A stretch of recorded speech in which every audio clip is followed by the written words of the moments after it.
Historia de un vaso. Un relato escrito por Abraham. Capítulo 1. Estaba descansando bajo la sombra del roble de Mambré junto a mi tienda, cuando vi llegar apresuradamente a uno de los siervos de mi sobrino Lot. Casi sin aliento, él comenzó a relatarme sobre la tragedia. Hubo el día anterior una batalla entre las ciudades de la planicie, implicando a 4 reyes contra 5. Como resultado, Sodoma fue derrotada y muchos de sus habitantes llevados cautivos, entre ellos mi sobrino Lot. La noticia me dejó muy afligido, pues al mismo tiempo en que sentía que era preciso salir en su ayuda, me veía fragilizado, sin ninguna condición. Siempre fui un hombre pacífico y detesto a aquellos que derraman sangre. Tengo muchos siervos, pero pocos saben manejar espadas y lanzas, pues desde la infancia han sido entrenados como pastores, en lugar de espadas y lanzas. Ellos manejan bordones con los cuales conducen los rebaños. En lugar de escudos, ellos cargan vasos en sus cinturas, siempre llenos de agua fresca, para matar su sed y refrescar a las ovejas afligidas. En lugar de vino para embriagarse, cargan sujeto a sus cintos pequeñas botijas con aceite de olivo, con los cuales ungen las heridas del rebaño. En lugar de trompetas resonantes, ellos soplan en cuernos pequeños, con los cuales convocan al rebaño hacia el corral. Imaginando cómo sería un combate entre mis siervos y los ejércitos de aquellos 5 reyes victoriosos, comencé a reír. Mientras reflexionaba, la voz de aquel que siempre me guía, resonó en mis oídos, diciendo: Abraham, Abraham, no menosprecies los instrumentos de los pastores, pues santificados por el fuego del sacrificio, habrán de conquistar la gran liberación. El Eterno comenzó a darme órdenes, haciéndome avanzar por la fe, sin saber cómo tal liberación habría de realizarse. El primer paso fue la convocación de todos los pastores que, dejando a sus rebaños, se dirigieron al roble de Mambré, trayendo sus instrumentos pastorales. Eran en total 600 pastores. Ordené que vaciaran los jarros, colocando en ellos el aceite de la botija. Después de cumplir ellos esta orden, pedí que tomara cada uno la lana de una oveja, mezclándola con el aceite de los jarros. Después de estas cosas, Yahweh me mandó tomar un vaso grande de barro, llenándolo hasta la mitad con el aceite de olivo. Al concluir esta tarea, el Señor me mandó hacer una larga mecha de lana, enroscando la mitad dentro del aceite y dejando la otra parte apresada encima del vaso. Después de estas cosas, Yahweh me ordenó encender la mecha, con el fuego del altar.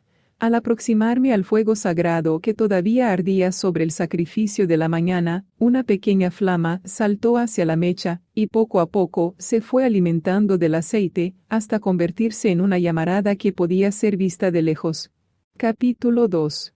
Con el vaso en los hombros, inicié una caminata rumbo a las ciudades de la planicie, siendo acompañado por los pastores. Luego comenzaron a surgir escarnecedores que, al verme con aquel vaso incandescente en pleno día, comenzaron a decir que yo estaba loco. Al esparcirse esta noticia, muchos vinieron a mi encuentro, trayendo consejos para que yo abandonara aquel vaso que sería capaz de destruir toda mi reputación y dignidad delante de todos ellos.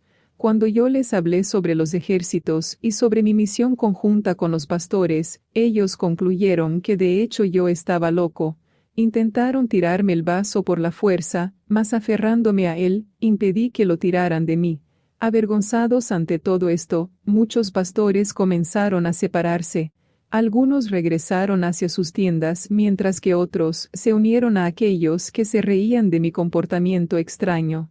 Sintiéndome solo con aquel pesado vaso sobre los hombros, comencé a angustiarme. Anhelaba encontrar a alguien con quien pudiera compartir mi experiencia, mas todos me lanzaban miradas de desaprobación. Me acordé de Sara, mi amada esposa. En obediencia a la voz de Yahweh habíamos transitado por muchos caminos, estando Sara siempre a mi lado, animándome a proseguir precisamente en los momentos más difíciles. Con certeza Sara me traería consuelo y fuerzas para continuar firme, conduciendo el vaso de la salvación. Mientras que avanzaba por el camino pensando en Sara, la vi en medio de la multitud. Al dirigirme a ella, me vi sorprendido y desalentado al ver en sus ojos el mismo menosprecio de aquellos que me llamaban loco por conducir en pleno día la llama que se había desprendido del altar. Acordándome de la orden de Yahweh de que tendría que liberar a mi sobrino Lot, fui andando solo por el camino. Al colocarme en el lugar de aquellos que me llamaban loco, yo les daba la razón, pues en condiciones normales ninguna persona coherente saldría de casa, sin un rumbo definido, llevando en la espalda en pleno día un vaso con una llamarada, afirmando estar marchando contra los ejércitos de 5 reyes para liberar un pariente. Realmente da a entender que se trata de la manifestación de una gran locura. Precisamente así, bajo el rencor de todas las humillaciones y palabras que hablaban contra mí, yo avanzaba rumbo al valle desconocido. Toda aquella burla fue finalmente disminuyendo, a medida en que me distanciaba del roble de Mambré. Comenzaron a sobrevenir a mi corazón muchas dudas en cuanto a mi futuro.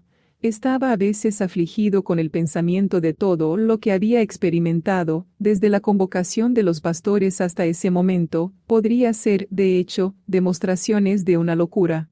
Lleno de dudas, comencé a pensar en la posibilidad de abandonar el vaso al lado del camino, regresándome junto al altar.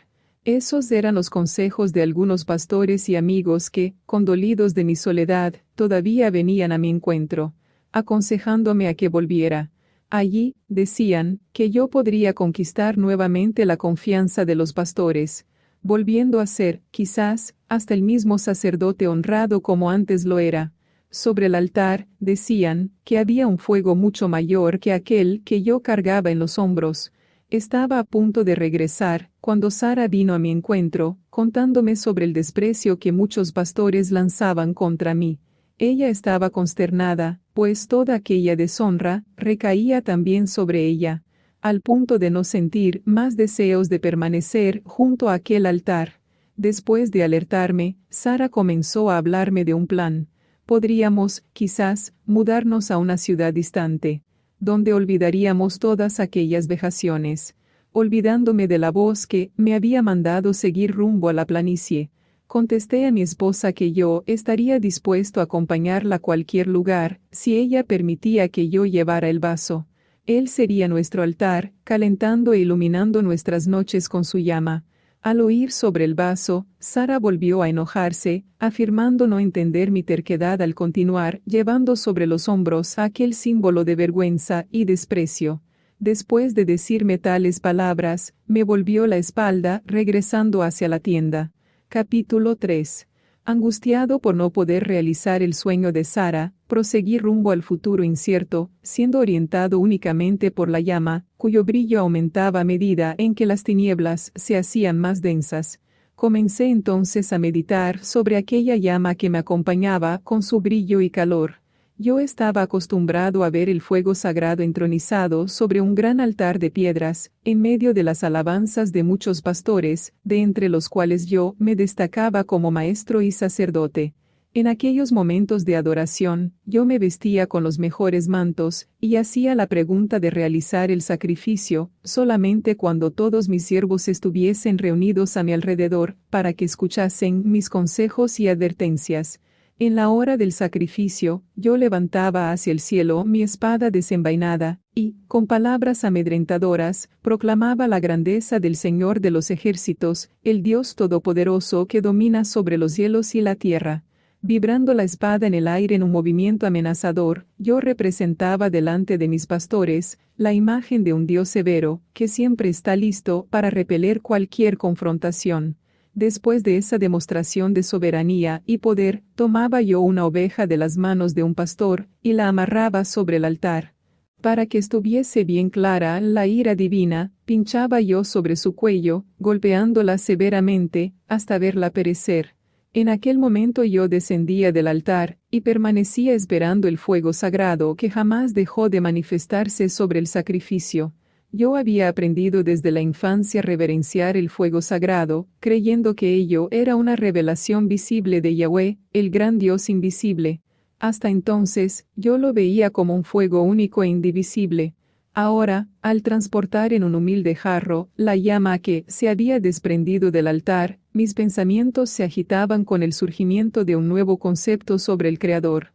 El concepto de un Dios sufridor que es capaz de desprenderse del gran Yahweh, representado por el fuego sagrado, para acompañar al pecador en su jornada. Arrepentido, me postré delante del vaso y lloré amargamente. Tenía ahora conciencia de que todo el celo demostrado junto al altar tenía como finalidad la exaltación de mi orgullo, y no la del amor de aquel que me acompañaba por el camino. Súbitamente, se me grabó en la mente la convicción de que aquella pequeña llama que se había desprendido del fuego sagrado, era una representación del Mesías, que se desprendería del gran Yahweh, para ser el Dios con nosotros, compañero en todas nuestras jornadas. Al sobrevenirme esta convicción, la llama se alegró, tornándose más brillante y calurosa. Con el corazón transformado, proseguí por el camino rumbo al valle, llevando en los hombros el jarro que me había traído después de tanto desprecio, la alegría de una nueva revelación sobre el carácter del Creador. Momentos difíciles comenzaron a surgir en mi camino, cuando fríos vientos venidos del mar salado comenzaron a arremeterse contra la pequeña llama, procurando apagarla. Yo la amparaba con mi cuerpo, andando muchas veces de lado e igualmente de espalda, mas siempre avanzando rumbo al valle. Al romper la luz del día, me encontré a un paso de la planicie. Comencé a encontrar por el camino muchos rebaños que eran conducidos por rudos pastores. A medida en que avanzaba entre ellos, surgían tumultos y confusiones, pues muchas ovejas y cabras se asustaban con mi vaso ardiente, dispersándose por todas partes. Esto hizo que la mayoría de los pastores estuviesen irritados contra mi presencia en su medio. Sabiendo que no podría permanecer retenido en ese valle, proseguí de frente rumbo a Sodoma. Mientras que avanzaba, comenzó a suceder algo interesante. Muchas ovejas, tiernas y sumisas, comenzaron a acompañarme. Eran pocas al principio, pero poco a poco su número fue aumentando, hasta que comencé a caminar con dificultad, debido al gran número de ovejas que me seguían. A lo lejos yo podía ver a los pastores, enfurecidos por la pérdida de sus ovejas más bonitas. Al llegar a la ciudad de Sodoma, la encontré vacía y devastada. Siguiendo los rastros dejados por los ejércitos y por la multitud de cautivos, fui aproximándome cada vez más al blanco de mi misión. Al llegar a la campiña de Dan, pude avistar a lo lejos el gran campamento de los soldados, al pie de una colina. Sin prisa, me encaminé hacia allá, conduciendo a mi nuevo rebaño. Desde lo alto del monte, pude observar el campamento en toda su extensión. Había millares de soldados conmemorando su victoria, mientras que centenares de cautivos yacían amontonados en medio del campamento, humillados y sin esperanza. Ante esa escena, estuve imaginando cómo se podría realizar la liberación. Mi presencia despertó la curiosidad de algunos soldados que, al verme con el vaso fumigante, se aproximaron y comenzaron a burlarse. Cuando me preguntaron el motivo de mi presencia en aquel lugar, les dije que venía a liberar a mi sobrino Lot. Mis palabras se tornaron en motivo de muchas bromas en todo el campamento. Después de esto, comenzaron a mofarse de Lot. En poco tiempo, toda aquella burla se transformó en gritos de venganza, y proclamaron que, a la mañana siguiente, todos los cautivos serían exterminados, comenzando por mi sobrino. Capítulo 4. Mientras intentaba imaginar lo que Yahweh podría hacer para alcanzar tan milagrosa liberación, vi surgir a lo lejos un grupo de pastores que se encaminaban en dirección mía, viniendo de Sodoma. Pensé al principio que eran los pastores enemigos que venían a arrancarme el rebaño conquistado con amor. Tal desconfianza pronto desapareció, dando lugar a un sentimiento de mucha alegría, cuando descubrí que eran mis fieles pastores. Ellos se fueron aproximando en pequeños grupos de 12, hasta alcanzar el total de 300 pastores. Al mirar hacia ellos, pude notar en sus semblantes las señales de una gran lucha espiritual que tuvieron que enfrentar, para estar de mi lado. Me contaron acerca de la experiencia de muchos compañeros que, desanimados, habían lanzado el aceite y la lana fuera de sus vasos, regresándose hacia sus tiendas. Me hablaron de cómo, en aquella noche anterior, habían aprendido a amar la luz de mi vaso, que para ellos se convirtió como en una estrella guía. Me alegraba con la presencia de mis humildes pastores, cuando llegaron en dirección Nuestraner, Escol y Manre, acompañados por 15 hombres armados. Eran fieles amigos que, conociendo los peligros que enfrentaríamos en aquel valle, vinieron en nuestra ayuda. para que no aplazáramos el plan divino, les pedí que permanecieran escondidos hasta el amanecer, cuando recibirían orientaciones sobre cómo participar en la misión. Comencé a orientar a los pastores, siguiendo las instrucciones de la voz divina que me sonaba desde dentro de la llama. La primera tarea de los pastores sería cuidar del rebaño hasta el anochecer. Al volver, ordené que amarraran las madejas de lana empapadas en aceite en la punta de sus bordones, colocándolos dentro de los vasos que deberían mantenerse suspendidos, boca abajo. Comencé a encenderlos con el fuego de mi llamarada, hasta que las 300 antorchas estuvieron ardiendo, aunque ocultas, en el interior de aquellos vasos. Ordené a 40 de mis valerosos pastores que, en el momento indicado por una señal que sería dada, deberían avanzar silenciosos hacia el centro del campamento, circundando a todos los cautivos que yacían amontonados en medio del campamento de las tropas. Al mismo tiempo, los 260 pastores restantes deberían rodear todo el campamento, esperando la señal de romper los vasos con los cuernos. Orientado por la voz de la llama, les indiqué las señales. Cuando la última antorcha se apagase en el campamento, deberían estar atentos, pues una pequeña lamparilla sería encendida por uno de los cautivos. Tan pronto como la lamparilla comenzase a arder, deberían correr cada uno hacia su puesto, evitando cualquier ruido, para no ser descubiertos. La señal para ellos de quebrar los vasos con los cuernos, levantando muy en alto la antorcha, sería el apagar de la lamparilla. Después de esas orientaciones, los 260 pastores, ocultos por las sombras de la noche, se esparcieron por el valle, y estaban esperando el momento de colocarse alrededor del campamento. Mientras tanto, los 40 se colocaron próximos a un pasaje más vulnerable, a través del cual habrían de alcanzar a los cautivos. Era ya alta noche cuando la antorcha del último soldado se apagó, sobreviniendo una completa oscuridad y silencio sobre el campamento de las tropas. Entre los cautivos, había un hombre en aquella noche, que vivía la mayor angustia de su vida. Era mi sobrino que, después de convertirse en el blanco de tantos abusos y humillaciones, había tomado conocimiento del castigo que les esperaba al amanecer.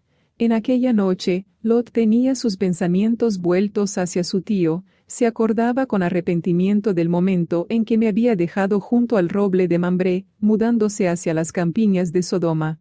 En su desesperación, sintió deseo de volver a ver mi faz y de pedirme perdón por haberse apartado de mí. Justamente en aquel momento, Lot fue atraído por el brillo de una antorcha que ardía sobre la colina. Al mirar el brillo, imaginó estar teniendo una visión, pues ello mismo le revelaba la faz de su querido tío. Queriendo mostrarme su rostro, Lot palpó en medio de las tinieblas hasta encontrar una pequeña lamparilla que había traído en su alforja. Frustrado, percibió que no había en ella nada de aceite. Concluyó que aquella lámpara apagada y seca era un símbolo de su vida vacía y sin fe.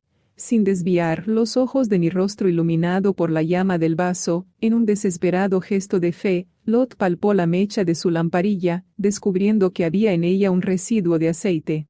Curvándose, comenzó a herir las piedras del fuego, hasta que una chispa saltó hacia la mecha. Sin saberlo, Lot estaba comandando con sus gestos los pasos para una gran liberación. Los 300 pastores, al ver el tenue brillo de la lamparilla, se encaminaron rápidamente hacia sus puestos, y permanecieron aguardando el apagar de la pequeña llama. Desde el momento en que Lot se levantó con su diminuta llama, yo estaba mirando hacia sus ojos que miraban los míos. Vi que su faz traía señales de inenarrable angustia y malos tratos. Asimismo, pude leer en sus ojos azules que la esperanza y la fe todavía no le habían abandonado. El pequeño fuego de la lamparilla de Lot, con todo, no resistiría por mucho tiempo. Era necesario que se apagase para señalizar la gran victoria. Cuando la oscuridad volvió a cubrir la faz de Lot, mis 300 pastores arremetieron sus cuernos contra los vasos que mantenían ocultas las antorchas ardiendo. Un gran ruido, como de caballería en combate, resonó por todas partes, mientras que las antorchas eran suspendidas. Los 300 cuernos utilizados hasta entonces para conducir el rebaño, sonaban ahora como trompetas de conquistadores.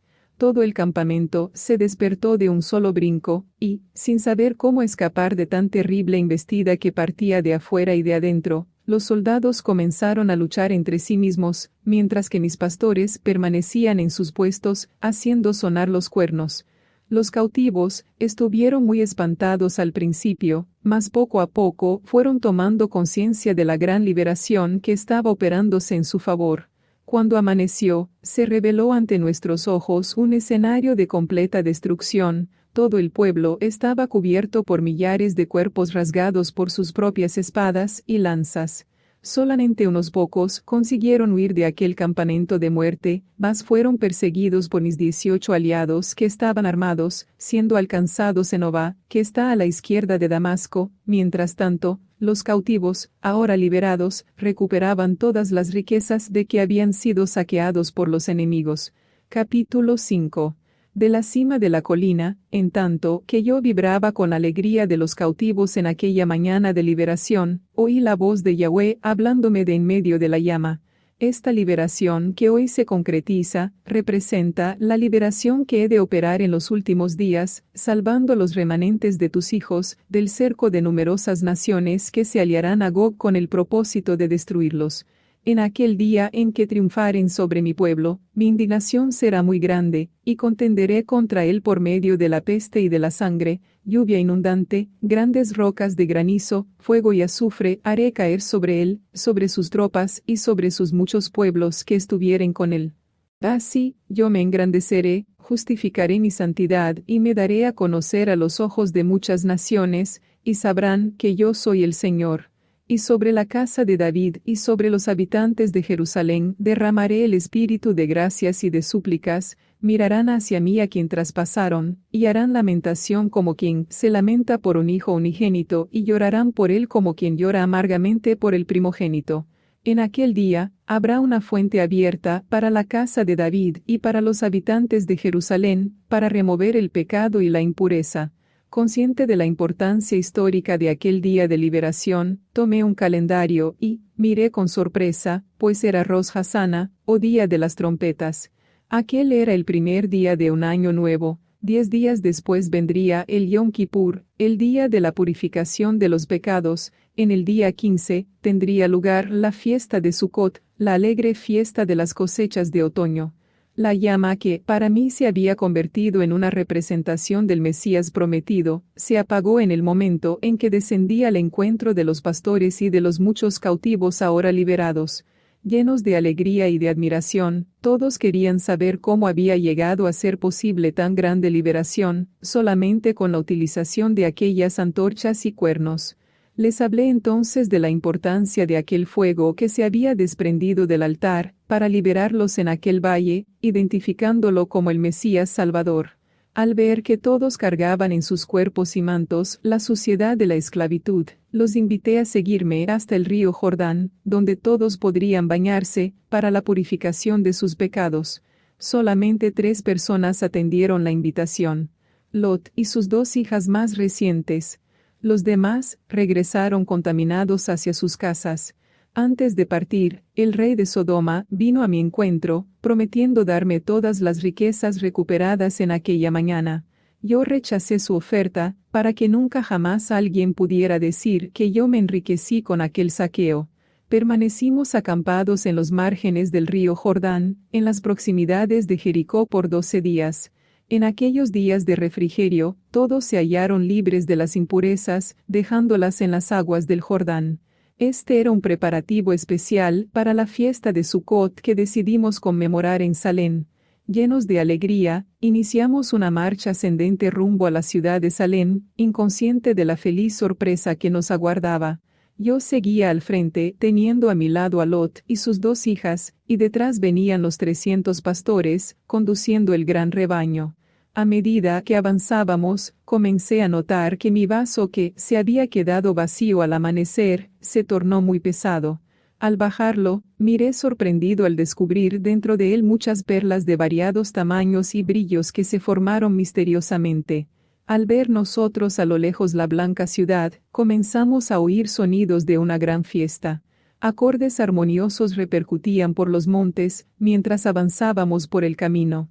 Mi curiosidad en conocer aquella ciudad y a su joven rey era inmensa, pues de boca de muchos ya había oído acerca de su grandeza y fama. Se trataba de un reino diferente de todos los demás, donde los súbditos eran entrenados no en el manejo de arcos y flechas, sino en el dominio de instrumentos musicales. Melquisedec, su joven rey, regía a todos con un cetro muy especial, un laúd por el cual había pagado un precio elevado. En tanto crecía en mí la alegría por estarnos aproximando a la ciudad del gran rey, vimos una multitud vestida de lino fino, puro y resplandeciente, saliendo a nuestro encuentro. Todos traían instrumentos musicales, mientras cantaban un himno de victoria. Al frente de la multitud venía un joven tocando un laúd, trayendo en la frente una corona repleta de piedras preciosas, que brillaban bajo la claridad del sol poniente. Yo tuve la certeza de que aquel era el tan aclamado rey de Salem. Al momento de nuestro encuentro, quedamos admirados con la salutación que nos hicieron. Inclinándose delante de mí, Melquisedec afirmó: Bendito eres tú, Abraham, siervo del Dios Altísimo, que posee los cielos y la tierra, y bendito sea el Dios Altísimo, que entregó a tus adversarios en tus manos. Capítulo 6. Sorprendidos por la festiva recepción, fuimos introducidos en la ciudad, donde la belleza de las mansiones y jardines nos causó mucha admiración. Todo allí era puro y lleno de paz. Fuimos recibidos en el palacio real, edificado sobre el monte Sión. Allí, una nueva sorpresa nos aguardaba. La gran sala del trono estaba toda adornada con representaciones de nuestra victoria sobre los enemigos. Había en medio de la sala una mesa muy larga, cubierta por toallas de lino fino adornadas con hilos de oro y piedras preciosas. Sobre la mesa había 304 coronas, cada una trayendo la inscripción del nombre de un vencedor. En un gesto que nuevamente nos sorprendió, Melquisedec, tomando las coronas, comenzó a colocarlas en la cabeza de cada uno de nosotros, comenzando por Lot y sus hijas. Estábamos todos admirados por el hecho de que el rey de Salem nos conociera individualmente, y por tener preparadas aquellas coronas mucho antes de que fuésemos vencedores. Yo observaba la alegría de mis compañeros coronados, cuando, tomando una corona semejante a la suya, el rey de Salem se dirigió a mí con una sonrisa. Al levantarla sobre mi cabeza, noté algo que hasta entonces no había percibido. Sus manos traían cicatrices de heridas profundas. Vencido por un sentimiento de gratitud, me postré a sus pies y, conmovido, besé sus bondadosas manos, bañándolas con mis lágrimas. Al levantarme, le pregunté el significado de aquellas cicatrices. Con una tierna sonrisa, él prometió que iría a contarme toda la historia de aquel próspero reino, y de cuánto le costó obtener su paz. Después de coronarnos, Melquisedec nos hizo sentar alrededor de la gran mesa, y comenzó a servirnos el pan y el vino. A partir de aquel momento, comenzamos a honrarlo como sacerdote del Dios Altísimo. En un gesto de gratitud, tomé el vaso repleto de perlas, y lo coloqué a los pies del rey. Tomándolo en los brazos, él comenzó a acariciarlo, sin atentar hacia el brillo de las perlas. Expresándome la gratitud por aquella ofrenda, me dijo que aceptaría el vaso y, que de las perlas, solamente aceptaría el diezmo. Inmediatamente comencé a contar las joyas, separando las más bellas para el rey. Había un total de 1440 perlas, de las cuales le entregué 144. Él las guardó cuidadosamente en una cajita hecha de oro puro, en cuya tapa había lindos adornos con incrustaciones de pequeñas piedras preciosas. Después de recibir el diezmo que simbolizaba la gran liberación operada por Yahweh en la planicie, Melquisedec llamó a uno de sus súbditos que era maestro en adornos y pinturas, ordenándole honrar el vaso con un lindo grabado que retratase el momento en que yo lo ofrendé. Mientras el jarro era pintado, Melquisedec comenzó a contarme la historia de su reino, desde su fundación hasta aquel momento en que estábamos conmemorando la gran victoria sobre los enemigos. Al devolverme el vaso, ahora honrado con el más bello grabado e inscripciones que exaltaban la justicia, la humildad y el amor, el rey de Salem me ordenó que llevara conmigo el vaso con aquellas perlas. Durante 6 años yo y mis pastores deberíamos contar a todos la historia de aquel vaso que fue victorioso por causa de la llama del altar. A todos aquellos que, con arrepentimiento, aceptasen la salvación representada por su historia, deberíamos ofrecer una perla. Al final de los 6 años, las perlas se acabarían, ya no habría oportunidad de salvación. Sobrevendría entonces el 7º año, en el cual habría un tiempo de gran angustia y destrucción, cuando solamente habría protección para aquellos que poseyesen las perlas. Por esa ocasión, las ciudades de la planicie serían totalmente destruidas por el fuego del juicio, y los demás pueblos que no se arrepintiesen, serían diezmados por grandes plagas. Capítulo 7. Sobre el triunfo que acabábamos de obtener sobre numerosos ejércitos, Melquisedec, después de repetirme las palabras dichas por el Mesías, dijo una señal que sería importante para aquellos que viviesen por la ocasión de la gran liberación de Israel. Afirmó que, multiplicando las 144 perlas del diezmo por el número de columnas de su palacio, encontraría el año que traería a su consumación la gran liberación de Israel. Movido por la curiosidad, comencé inmediatamente a contar las columnas. Eran 40 columnas de mármol, adornadas con piedras preciosas. Al regresar al rey con el resultado de los cálculos, él comenzó a hacer predicciones sobre los grandes acontecimientos que tendrían lugar al final de aquel año. Al llegar la plenitud de los tiempos, todos los esfuerzos humanos en busca de la paz se frustrarán. En aquel tiempo, numerosas naciones se aliarán contra el reino de Salem, habrá una batalla como nunca hubo, y toda la tierra será castigada por el fuego. Después de agotar ellos todos los recursos en su defensa, Israel verá, con desesperación, incontables enemigos marchando contra ellos, con el propósito de eliminarlos. Como Lot en su noche de angustia, ellos verán morir su esperanza, cuando, en Rosh Hashanah, ha de oírse en medio de las ruinas de Salem, los acordes armoniosos de un laúd, tocados por un beduino de la tribu de Taamire. Su música hará renacer la fe y la esperanza en un mundo mejor, donde nación no se levantará contra nación, donde las lágrimas, el dolor y la muerte no existirán más.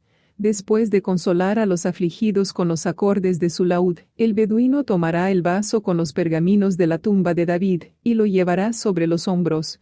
En aquel día, estarán los pies suyos sobre el monte de los olivos, y, al clamar por la liberación de Israel, habrá un fuerte terremoto que agrietará el monte por la mitad, surgiendo del oriente hacia el occidente un enorme valle. En aquel día, toda la tierra de Israel será fuertemente sacudida, sobreviniendo una total destrucción para todos los ejércitos enemigos. Habrá, sin embargo, salvación para todos aquellos que, con arrepentimiento, se refugiaron bajo las alas del Eterno, lanzando lejos de sí los instrumentos de violencia. Toda la humanidad testimoniará, con espanto, las escenas de la liberación de los hijos de Israel. En aquel día, muchos pueblos y poderosas naciones se establecerán al lado de Yahweh de los ejércitos. Multitudes de los judíos de la diáspora se aproximarán, diciendo: «Nos iremos con ustedes, porque sabemos que el Eterno está de su lado». El Yom Kippur que seguirá a la liberación, será un día de purificación de las impurezas de todos aquellos que aceptaron la salvación. En aquel día acabará la ceguera de los hijos de Jacob, y mirarán hacia aquel a quien traspasaron, y llorarán amargamente por él como se llora por un hijo unigénito. En la fiesta de Sukkot será derramado el Espíritu de Dios sobre toda carne, y sucederá que todo aquel que invoque el nombre de Yahweh será salvo, recibiendo una perla del vaso. En el correr de los días de Sukkot, lluvias de bendiciones caerán sobre el inmenso valle, haciendo surgir a la vista de todos los pueblos, en toda la tierra santa, un paraíso repleto de alegría y paz. En aquel día los elegidos de Dios comprenderán las palabras del libro. Óiganme, ustedes, que procuran la justicia, ustedes que buscan a Yahweh. Miren hacia la roca de la cual fueron cavados, hacia la caverna de la cual fueron sacados. Miren hacia Abraham, su padre, y hacia Sara, aquella que los dio a luz. Él estaba solo cuando lo llamé, mas yo lo bendije y lo multipliqué. Yahweh consoló a Sión, consoló todas sus ruinas. Él transformará su desierto en un Edén y su soledad en un jardín. En ella encontrarán gozo y alegría, cánticos de acción de gracias y sonidos de música. En aquel día los redimidos mirarán hacia el humilde beduino que liberó de la caverna el vaso de Abraham, y cantarán con alegría. Cuán bellos son, sobre los montes, los pies del mensajero que anuncia la paz, del que proclama buenas nuevas y anuncia la salvación, del que dice a Sión: Oh, tu Dios reina, porque Yahweh consoló a su pueblo, Él redimió Jerusalén. Yahweh descubrió su santo brazo a los ojos de todas las naciones, y todos los extremos de la tierra verán la salvación de nuestro Dios. Durante 6 años, toda la humanidad, iluminada por la mayor revelación del amor y de la justicia de Yahweh, tendrá oportunidad de romper con el imperio del pecado, uniéndose a los hijos de Israel en su marcha de purificación y restauración del reino de la luz.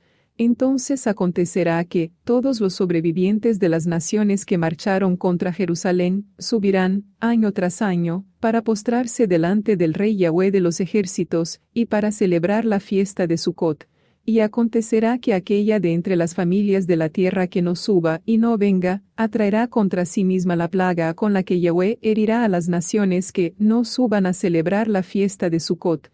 En aquellos años de oportunidad, sonará por todas partes del mundo el último convite de misericordia, en un intento porque todos los pecadores se arrepientan y se unan en una eterna alianza con Yahweh, diciendo: Así dice Yahweh. Observen el derecho y practiquen la justicia, porque mi salvación está pronta a llegar y mi justicia a manifestarse. Bienaventurado el hombre que proceda así, y el Hijo del hombre que en esto se afirma, que guarda el sábado y no lo profana, y que guarda su mano de practicar el mal. No diga el extranjero que se entregó a Yahweh. Naturalmente Yahweh va a excluirme de su pueblo, ni diga el eunuco. No hay duda, yo no paso de un árbol seco, pues así dice Yahweh a los eunucos que guardan mis sábados y optan por aquello que es mi voluntad, permaneciendo fieles a mi alianza. He de darles, en mi casa y dentro de mis muros, un monumento y un nombre más precioso del que tendrían como hijos e hijas. He de darles un nombre eterno, que no será extirpado. Y, en cuanto a los extranjeros que se entregaren a Yahweh para servirlo, sí, para amar el nombre de Yahweh y convertirse en sus siervos, a saber, todos los que se abstienen de profanar el sábado y que se mantienen fieles a mi alianza, yo los traeré a mi santo monte y los cubriré de alegría en mi casa de oración. Sus holocaustos y sus sacrificios serán bien aceptados en mi altar. En efecto, mi casa será llamada casa de oración para todos los pueblos. En los 6 años de oportunidad, Samael, el gran engañador, en un gesto de desesperación, empleará todos los recursos posibles para impedir la realización de Yahweh a través de su pueblo. En oposición a la santificación del sábado, que es la señal de la alianza entre Yahweh y sus escogidos, numerosas religiones, aliadas a gobernantes impíos, impondrán otro día para el culto, no pudiendo comprar ni vender todos aquellos que se mantuvieren fieles a la alianza de Yahweh. En aquellos años de pruebas, los elegidos de Dios sobrevivirán mediante el cuidado de los ángeles, que los conducirán distantes de las ciudades populosas que serán castigadas por las 7 últimas plagas que caerán sobre los impenitentes al final de los 6 años.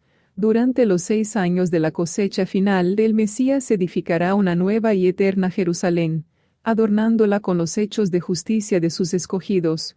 Esa nueva Jerusalén solamente será revelada al completarse toda la justicia divina al final del 7º año, período en que los elegidos de Dios tendrán como desafío vivir una vida sin culpas, pues cualquier acto de rebeldía en aquel tiempo estaría sin expiación, significando una eterna vergüenza para el Creador. Al completarse los 7 años, el Mesías aparecerá en las nubes del cielo, acompañado por todas las huestes celestiales. Al tocar su trompeta en aquel gran Rosh Hashaná, los fieles fallecidos resucitarán revestidos de gloria, los vivos victoriosos serán transformados en un abrir y cerrar de ojos, recibiendo cuerpos perfectos. Juntos, todos los redimidos serán arrebatados hacia la nueva Jerusalén, en un viaje inolvidable que comenzará en el primer día de la fiesta de Sucot.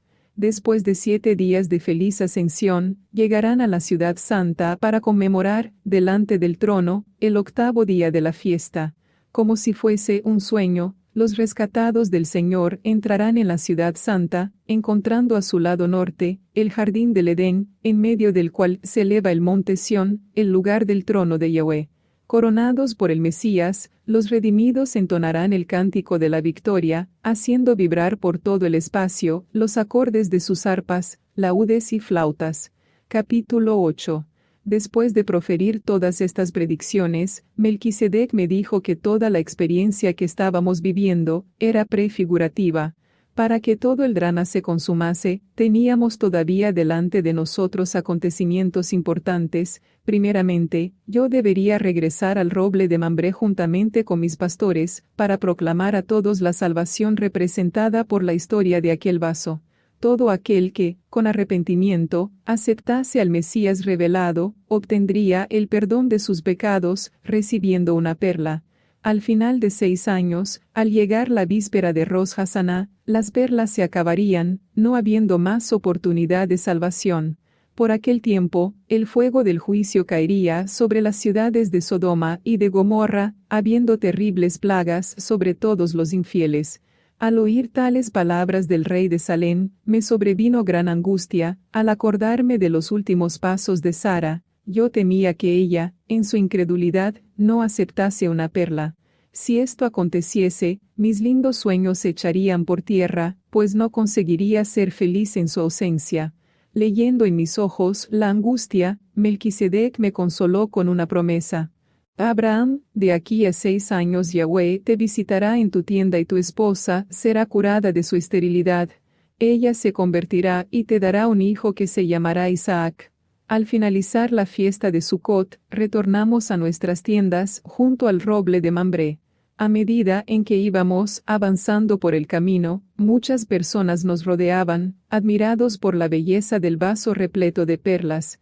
A todos contábamos la historia de su llama redentora, y ofrecíamos las perlas a todos los que creyendo, aceptaban la salvación.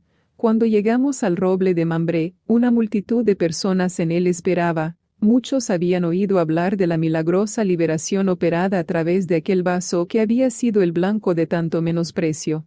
Ahora, todos estaban enmudecidos al verlo glorificado. Juntamente con mis pastores, continuamos proclamando el infinito amor de Yahweh revelado por la llama. El número de aquellos que procuraban obtener las perlas fue aumentando, día tras día, y todos éramos felices. Los días, los meses y años fueron pasándose, y la cantidad de perlas fue disminuyendo dentro del vaso. Estábamos viviendo ahora los últimos meses del 6º año, que era el último de oportunidad. A medida en que los días se pasaban, aumentaba en mi corazón una preocupación y una angustia, pues Sara hasta entonces no había tomado interés en apoderarse de su perla, a pesar de mis constantes ruegos.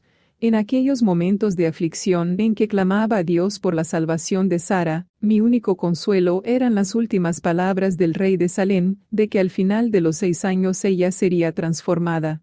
Vivíamos ahora los últimos días del 6º año. La conciencia de que el tiempo se estaba agotando, hacía que muchas personas me procurasen desde la mañana hasta la noche, para apoderarse de las perlas de la salvación. Con el corazón herido por inexpresable aflicción, yo insistía con Sara, procurando convencerla de su necesidad en tomar, cuanto antes, una perla, pues las mismas se estaban haciendo cada día más escasas. Sin considerar mi angustia, Sara desdeñaba mis solicitudes, afirmando que aquellas perlas no tenían ningún significado para ella. Capítulo 9. Después de una noche en vela en que, desesperadamente, procuré convencer a mi amada de posesionarse de su perla, aceptando la salvación representada por aquel vaso, vi el sol surgir trayendo la luz del último día víspera de Rosh Hashaná. Al mirar hacia dentro del vaso en aquella mañana, vi que restaban apenas 3 perlas. Al admirarles el brillo, comencé a imaginar que la más brillante sería para mi hijo prometido, la de brillo intermedio sería la de Sara, y la última sería la mía. Ese pensamiento me trajo alivio y esperanza, pero, al mismo tiempo, comencé a preocuparme con la posibilidad de que llegaran personas procurando obtenerlas. Si viniesen, yo no podría negarles el derecho a ellas. Tomado por esa preocupación, permanecí sentado bajo el roble de Mambré. En el transcurso del día, me sobrevino un gran estremecimiento cuando vi a lo lejos 3 peregrinos que caminaban rumbo a nuestra tienda. Comencé a clamar a Dios que ellos cambiaran de rumbo, pero mis clamores no fueron atendidos. Dominado por una gran amargura, corrí hasta ellos, y después de postrarme, los invité hacia la sombra. Tomando una vasija con agua, comencé a lavarles los pies, limpiándolos del polvo del camino. Al ver los pies heridos y ampollados de aquellos hombres, sentí compasión por ellos. Comprendí que habían venido de muy lejos, enfrentando peligros y desafíos, con el propósito de obtener a tiempo las perlas. Vi que ellos eran mucho más merecedores que yo, Sara y nuestro hijo prometido. Al lavar los pies del tercero, mi corazón, que hasta entonces estaba afligido, se llenó de paz y alegría. Imaginaba en aquel momento cuán terrible sería si aquel tercer peregrino no se hubiese unido a los dos primeros en aquel trayecto. En ese caso yo estaría obligado a tomar la última perla, subiendo sin mi amada Salem. Si tuviera yo que pasar por esa experiencia, la perla que simbolizaba la alegría de la salvación, se convertiría para mí en un símbolo de soledad y tristeza, pues la larga vida del cariño de Sara sería para mí el mayor castigo, como la propia muerte.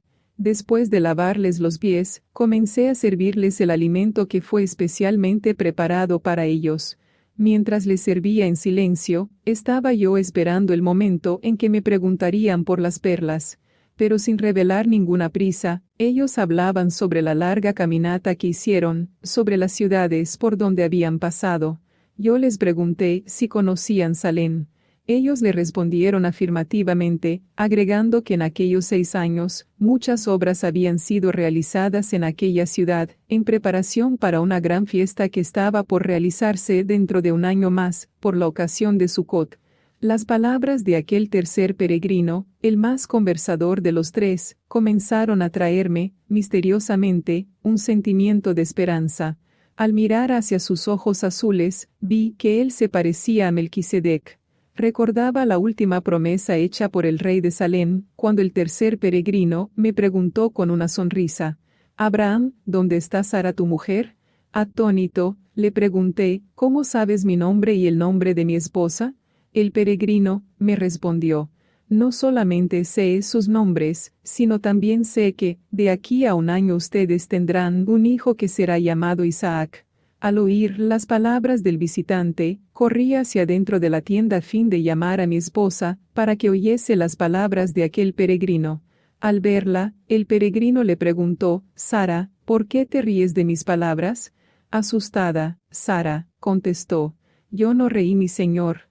«No digas que no reíste, pues yo te vi riendo dentro de la tienda», afirmó el peregrino. Consciente de estar delante de alguien que conocía su interior, Sara le preguntó: «¿Quién eres tú, señor?». «Yo soy la llama que se desprendió del fuego del altar para estar en el vaso de tu esposo. Yo soy el Mesías, el Yahweh que sufre humillaciones y desprecios por amor a su pueblo». Habiendo hecho esta revelación, el peregrino extendió sus manos sobre la cabeza de Sara para bendecirla. Solo hasta entonces vi que ellas estaban marcadas por cicatrices semejantes a las del rey de Salem. El peregrino, con mucha ternura, comenzó a hablar al corazón de mi amada, rescatándola de su caverna de incredulidad.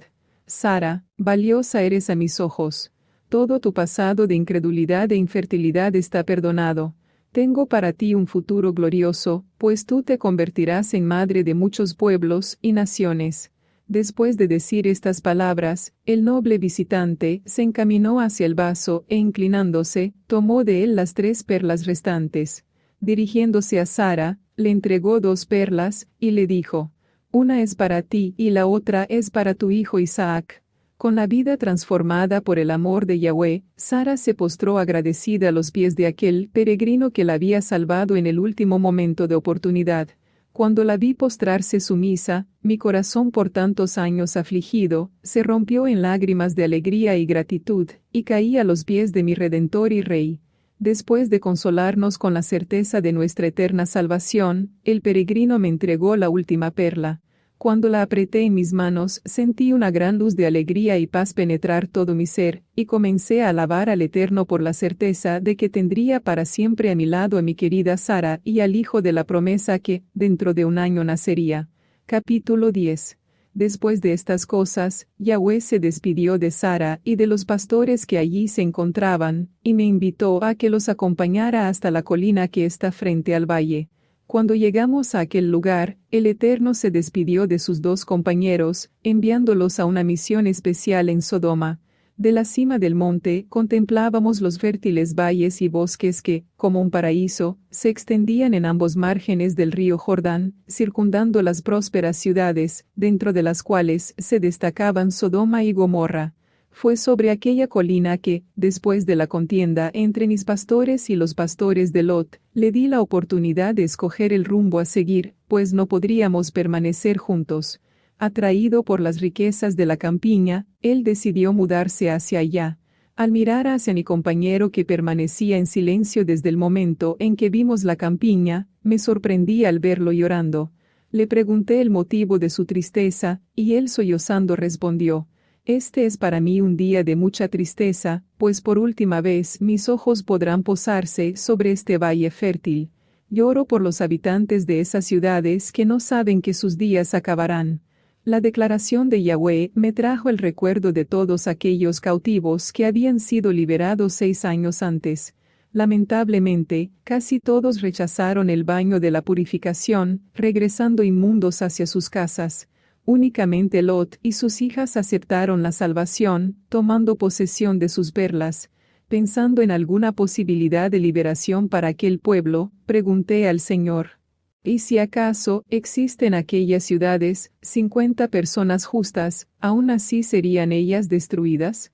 Yahweh me dijo que, si hubiese 50 justos, toda la planicie sería perdonada, y si hay 45 justos, si hubiese allí 45 justos, todas aquellas ciudades serían perdonadas.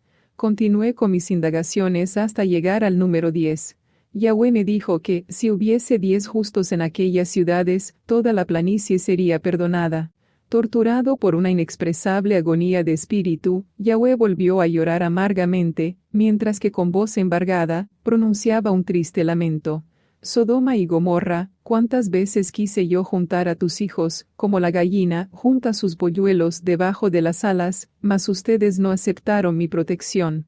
¿Por qué es que ustedes cambiaron la luz de mi salvación por las tinieblas de este reino de muerte?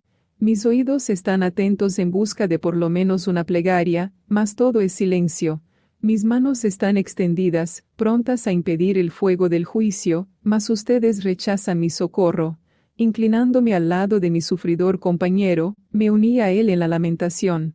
En aquel momento de dolor, tuve la certeza de que Melquisedec también sufría por todos aquellos que habían cambiado el amor y la paz de Salem por las ilusiones de aquel valle de destrucción. Después de un largo llanto, Yahweh me consoló, con la revelación de sus 2 compañeros, se encontraban en aquel momento en Sodoma, con la misión de salvar a Lot y a sus hijas, librándoles de la muerte. Sus palabras me trajeron gran alivio, y me postré agradecido a sus pies. Capítulo 11. Antes de partir, Yahweh me encargó una misión, diciendo: «Toma un rollo vacío y registra en él la historia del vaso y la historia de Salem, conforme oíste de los labios de Melquisedec. Dentro de un año, tú y todos aquellos que aceptaran la salvación, deberán subir a Salem para la fiesta de Sucot. En aquel día, devolverán al rey de Salem el vaso, ofreciendo dentro de él como presente, el rollo». En aquella misma tarde, en obediencia a las órdenes de Yahweh, comencé a registrar la historia vivida por mí y por mis pastores, desde el momento en que partí rumbo al valle, llevando sobre la espalda el vaso con su llamarada. Al día siguiente, el sol ya iba alto, cuando, al mencionar la ciudad de Sodoma en el manuscrito, recordé que aquel era el día de su destrucción. Con el corazón acelerado, corrí hacia allá y me quedé espantado con el escenario que se extendió delante de mis ojos. En lugar de aquel valle fértil, semejante a un paraíso, había un desierto humeante, sin vida alguna. En lugar de las ciudades de Sodoma y Gomorra, había un cráter profundo, hacia donde las aguas del mar salado escurrían. Quebrantado ante esa visión de destrucción, volví a la tienda con el corazón entristecido. El recuerdo de tantas personas que, por rechazar el perdón divino, habían sido consumidas por el fuego, me dejaba profundamente debilitado. En los días siguientes, no encontré fuerzas para escribir. Regresé otras veces a la colina, con la esperanza de que todo aquello fuese una pesadilla, pero en lugar del valle fértil yo solamente conseguía percibir aquel caos. Demoré varios días para que yo volviera a tener el ánimo de proseguir con los escritos del rollo.